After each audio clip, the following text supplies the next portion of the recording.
আসসালামু আলাইকুম, আপনাদের সবাইকে স্বাগত জানাচ্ছি এখনকার আলোচনা। আপনাদের সঙ্গে আছি আমি সিরাজুল ইসলাম। দর্শক, খুবই গুরুত্বপূর্ণ খবর আছে, সেটি হচ্ছে হরমুজ প্রণালী দিয়ে আমেরিকা এবং ইসরায়েলের জাহাজ চলাচল নিষিদ্ধ করেছে ইরানের জাতীয় সংসদ। এ ব্যাপারে সংসদের একটি কমিটিতে প্রস্তাব পাশ হয়েছে। সেই ঘোষণা দিয়েছে ইরানের প্রেস টিভি থেকে শুরু করে আন্তর্জাতিক অনেক গণমাধ্যম। এদিকে মার্কিন প্রেসিডেন্ট ডোনাল্ড ট্রাম্প যে দাবি করেছেন যে হরমুজ প্রণালী আমেরিকার কন্ট্রোলে আছে এবং হরমুজ প্রণালী উন্মুক্ত আছে, জাহাজ চলাচল স্বাভাবিক আছে, সেই কথা ইরানের আইআরজিসি একদম নাকচ করে দিয়ে বলেছে যে জাহাজ চলাচল পর্যবেক্ষণকারী যে সংস্থা কেপলার, তাদের তথ্যই বলছে গতকাল বৃহস্পতিবার হরমুজ প্রণালীতে মাত্র 9টা জাহাজ চলাচল করেছে। তাহলে হরমুজ প্রণালী খোলা থাকলো কোথায় এবং আমেরিকার নিয়ন্ত্রণে কিভাবে হরমুজ প্রণালী থাকলো? এদিকে মার্কিন প্রেসিডেন্ট ডোনাল্ড ট্রাম্প আরেকটা বড় ঘোষণা দিয়েছেন যে হরমুজ প্রণালী অনির্দিষ্টকালের জন্য অবরুদ্ধ থাকবে। অর্থাৎ আমেরিকা যে ব্লকেট সৃষ্টি করে রেখেছে, এই ব্লকেট কবে তুলবে তার কোনো ঠিক ঠিকানা নেই, কোনো সুনির্দিষ্ট সময়সীমা নেই, অনির্দিষ্টকালের জন্য। তাহলে ইরান কি করবে? এই জায়গায় প্রশ্ন আসছে। আজকে দুপুরের ভিডিওতে যেটা বলেছি, ইরানের সর্বোচ্চ নেতা ঘোষণা দিয়েছেন বা দিক নির্দেশনা দিয়েছেন যে ইরানের জন্য যদি প্রয়োজন হয় তাহলে মার্কিন বাহিনীর বিরুদ্ধে অভিযান চালাতে হবে। এই জায়গা থেকে মধ্যপ্রাচ্যে কি সংঘাত অনিবার্য হয়ে উঠছে, এই প্রশ্ন কিন্তু এখন বড় হয়ে দেখা দিচ্ছে। এপাশে রাশিয়া কিন্তু হরমুজ প্রণালী কেন্দ্রিক যে অচল অবস্থা, এই ব্যাপারে ইরানের প্রতি একেবারে পরিষ্কার সমর্থন দিয়েছে। রাশিয়ার পক্ষ থেকে বলা হয়েছে হরমুজ প্রণালীতে জাহাজ চলাচলে যে স্বাধীনতা ছিল সেটা নস্যাৎ করেছে, নষ্ট করেছে মার্কিন আগ্রাসন। ইরানের উপর মার্কিন আগ্রাসন চালানোর কারণে এই অচল অবস্থা তৈরি হয়েছে। এদিকে খুবই একটা মজার খবর আছে। ইসরায়েলের প্রধানমন্ত্রী বেনিয়ামিন নেতানিয়াহু ব্রিটেনকে অর্থাৎ ইংল্যান্ডকে প্রথম পরমাণু শক্তিধর ইসলামী প্রজাতন্ত্র বলেছেন। কেন তিনি এই কথা বলছেন? এটি কি ব্রিটেনকে উপহাস করা, নাকি কৌতুক করা, নাকি তার অনেক ক্ষোভ উগরে দেয়া? দর্শক, এতক্ষণ যে বিষয়গুলো বললাম, এই বিষয়গুলো নিয়ে একটু বিস্তারিত আলোচনার চেষ্টা করব। আশা করি আপনাদের ভালো লাগবে। আর ভিডিও যদি ভালো লাগে, আলোচনা ভালো লাগে, তাহলে নিশ্চয়ই শেষ পর্যন্ত সঙ্গে থাকবেন, লাইক কমেন্ট শেয়ার করবেন এবং চ্যানেলটি সাবস্ক্রাইব করে সাথেই থাকবেন। দর্শক, চলুন আমরা বিস্তারিত আলোচনা করি। একেবারে প্রথমে যে কথা বলতে হবে, যে বিষয়টি নিয়ে আমি আলোচনা করতে চাই, সেটি হচ্ছে ইরানের সংসদীয় কমিটিতে একটি প্রস্তাব পাশ হয়েছে। যে প্রস্তাবে বলা হয়েছে হরমুজ প্রণালী দিয়ে আমেরিকা এবং ইসরায়েলের কোনো জাহাজ চলাচল করতে পারবে না। তার মানে হরমুজ প্রণালী আমেরিকা এবং ইসরায়েলের জন্য কমপ্লিটলি নিষিদ্ধ হয়ে যাচ্ছে। একই সাথে এই প্রস্তাবে আরও কিছু কথা বলা হয়েছে যে সমস্ত দেশ ইরানের সাথে শত্রুতা ভাবাপন্ন, অর্থাৎ এই যে যুদ্ধ গেল বা চলছে, এই সময় যে সমস্ত দেশ ইরানের বিরুদ্ধে শত্রুতার মনোভাব পোষণ করেছে বা শত্রুতা করেছে, বা আমেরিকা ইসরায়েলকে ইরানের বিরুদ্ধে হামলা চালাচ্ছে, সাহায্য সহযোগিতা করেছে, এই সমস্ত দেশের জাহাজও এই হরমুজ প্রণালীতে চলতে দেওয়া হবে না। ইরান এই কথা কেন বলছে? 3টা কারণে। প্রথম কারণ, তারা আমেরিকা ইসরায়েলের হামলার শিকার। যে যুদ্ধ হয়েছে সেটা তো আমরা পরিষ্কার জানি।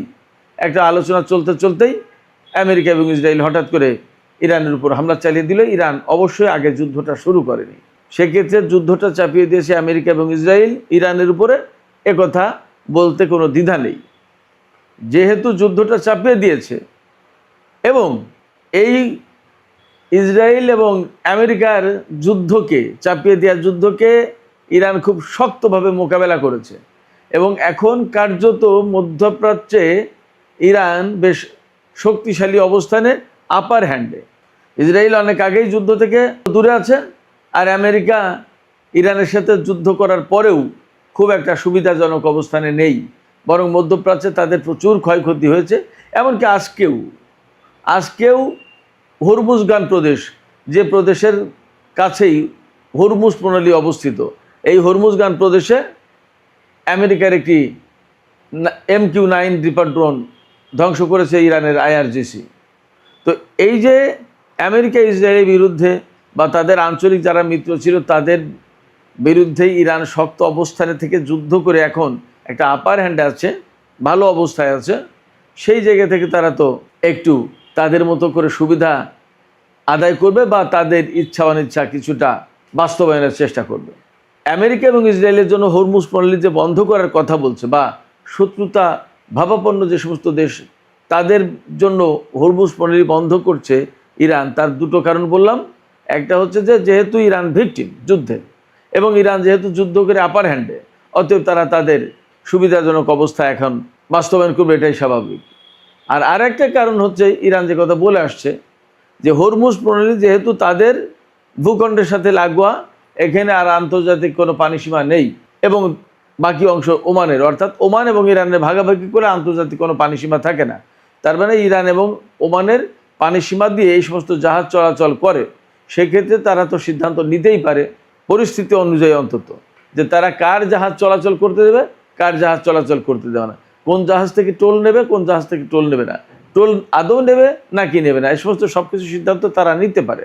অন্তত বর্তমানে তাদের শক্তিমত্তা এ কথাই জানান দিচ্ছে।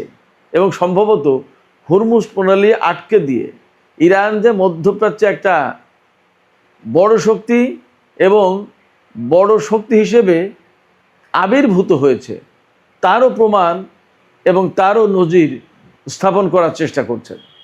এখন ইরানের পক্ষ থেকে যে সিদ্ধান্ত নেওয়া হয়েছে যে হরমুজ প্রণালীতে আমেরিকা এবং ইসরায়েলের জাহাজ চলাচল করতে পারবে না এবং ইরানের সাথে যে সমস্ত দেশ বৈরী মনোভাব পোষণ করে, শত্রুতা পোষণ করে, তাদেরও জাহাজ চলতে দেওয়া হবে না। ব্যাপারটা যদি তাই হয় তাহলে কি দাঁড়াচ্ছে? একটা বিষয় হতে পারে যে প্রচণ্ড রকমের যুদ্ধ, অর্থাৎ জীবন মরণ লড়াই হবে মধ্যপ্রাচ্যে এই হরমুজের দখল নিয়ে। আর না হয় আমেরিকা, ইসরায়েল এবং অনেককে ইরানের কথা মতোই চলতে হবে, চুপ থাকতে হবে এবং কাউকে কাউকে এখান থেকে চলে যেতে হবে। কিন্তু কাউকে কাউকে এখান থেকে চলে যেতে হবে এই ব্যাপারটা খুব সহজ না, আমেরিকা সেটা খুব সহজে মানবে না। যার কারণেই তারা ঘোষণা দিচ্ছে যে হরমুজের উপরে অনির্দিষ্টকালের জন্য ব্লকেড থাকবে। হরমুজের উপর যদি ব্লকেড থাকে তাহলে ইরান স্বাভাবিকভাবেই রিয়াকশন দেখাবে, রিয়াক্ট করবে। তারা বলবে প্রণালী আমার, এখান থেকে কে যাবে কে যাবে না সেটা তো আমি সিদ্ধান্ত নেব, তুমি আমার উপরে আমার জাহাজ পরিচালনা করতে পারবো না, সেই নিষেধাজ্ঞা দেওয়ার কে? অতএব এখানে একটা সংঘাত অনিবার্য। এখন জানি না আগামী রোববারে ইসলামাবাদ সমঝোতা স্মারকের মেয়াদ শেষ হয়ে যাবে, আজকে শুক্রবার চলে যাচ্ছে। সেক্ষেত্রে ইরান এবং আমেরিকার মধ্যে প্রচণ্ড রকমের নতুন করে সংঘাত সৃষ্টি হতে যাচ্ছে, নাকি যেভাবে আছে এভাবেই চলতে চলতে চলতে একসময় সব কিছু স্বাভাবিক হয়ে যাবে পরিষ্কার না। তবে আশঙ্কা আছে যুদ্ধ সংঘাতের। আমেরিকা যেহেতু সারা বিশ্বের এক নম্বর শক্তি হিসেবে নিজেদেরকে দাবি করে আসছে এত বছর, সেক্ষেত্রে এবং ইরানকে তারা অনেকটা তুচ্ছতাচ্ছিল্য করেছে, ইরানের উপরে হেন নিষেধাজ্ঞা নেই যা চাপিয়ে দেয়নি, ইরানকে কোণঠাসা করার জন্য, একঘরে করার জন্য এমন কোনো কর্মকাণ্ড নেই যা তারা করেনি। এত কিছুর পরে তারা এখন মধ্যপ্রাচ্যে ইরানের এই মাতব্বরি, তাদের প্রাধান্য, এগুলো কি আমেরিকা মেনে নিতে চাইবে, ইসরায়েল মেনে নিতে চাইবে? মনে হয় না। আর যদি মেনে নেয় তাহলে তো তাদের রাজনৈতিক মৃত্যু হবে, আমেরিকাকে এই অঞ্চল থেকে বিদায় নিতে হবে এবং ইসরায়েল তার অস্তিত্বের সংকটে পড়বে। এই জায়গা থেকে মোটামুটি একটা কনক্লুশনে আসা যায় যে যুদ্ধ, বড় রকমের যুদ্ধ অনিবার্য হয়ে উঠছে। আমেরিকা তার দখল ছাড়বে না বলে হরমুজ প্রণালীতে অনির্দিষ্টকালের জন্য ব্লকেট দিচ্ছে, আর ইরান বলছে হরমুজ প্রণালী আমাদের, এখানে ইসরায়েল এবং আমেরিকা যেতে পারবে না, জাহাজ চালাতে পারবে না। এই যে দুই শক্তির পরস্পর বিরোধী অবস্থান, এই অবস্থানের কারণে সংঘাত অনিবার্য হয়ে উঠছে। এদিকে হরমুজ প্রণালীতে যখন এরকম এক অবস্থা, মার্কিন প্রেসিডেন্ট যখন দাবি করছে যে হরমুজ প্রণালী আমেরিকার কন্ট্রোলে আছে এবং হরমুজ প্রণালী দিয়ে জাহাজ চলাচল, তেল প্রবাহ স্বাভাবিক রয়েছে, তখন কেপলার আন্তর্জাতিক একটা সংস্থা, ব্রিটেনের সম্ভবত, এই সংস্থা জাহাজ চলাচল সমস্ত সব কিছু পর্যবেক্ষণ করে, কোন সমুদ্র রুটে কতটা জাহাজ চলাচল করলো, কোথায় কী হলো না হলো, এই সমস্ত বিষয়। তারা বলছে গতকাল বৃহস্পতিবার 13ই আগস্ট মাত্র 9টা জাহাজ চলেছে হরমুজ প্রণালী দিয়ে চলাচল করেছে, যেখানে যুদ্ধের আগে প্রতিদিন 130 থেকে 140টা জাহাজ চলাচল করতো, সেখানে দিনে মাত্র 9টা জাহাজ চলাচল করেছে। তাহলে স্বাভাবিক থাকলো কোথায়? এবং এই সমস্ত জাহাজ যেগুলো ইরানের কথা না শুনছে তাদের উপর হামলা চালানো হচ্ছে, ইরানের দেখানো পথেই যাওয়া আসা করতে হচ্ছে, তাহলে আমেরিকার কন্ট্রোল থাকলো কোথায়? বাস্তবতা হচ্ছে হরমুজ পল্লীতে মারাত্মক রকমের অস্বাভাবিক অবস্থা আছে, অচল অবস্থা আছে। এই অচল অবস্থা কেন সৃষ্টি হলো তার জন্য আমেরিকাকে দায়ী করেছে রাশিয়া। তার মানে রাশিয়া কিন্তু একদম সরাসরি ইরানকে সাপোর্ট দিয়েছে।